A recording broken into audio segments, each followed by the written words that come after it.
na po ako ng meaning at the time. Parang nawalan na ako ng purpose, parang wala na akong gana sa lahat ng ginagawa ko. Kasi lahat talaga ng ginagawa ko para sa kanya.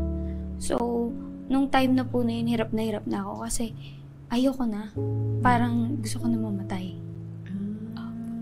Sobrang suicidal na po ako nun. Parang, sabi ko, hindi ako iiyak dito. Hindi nga, suicidal ka. As in, gusto mo na tapusin lahat. Ayoko na. Sobrang pagod na po ako. Grabe, no? Para maramdaman mo yun. Pagod na ako at 17 years old. Opo. Kasi parang at the time, wala na akong pera. Naubos lahat sa hospital bills.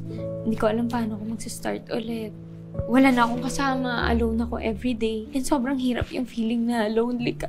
Tapos wala kang masabihan lahat.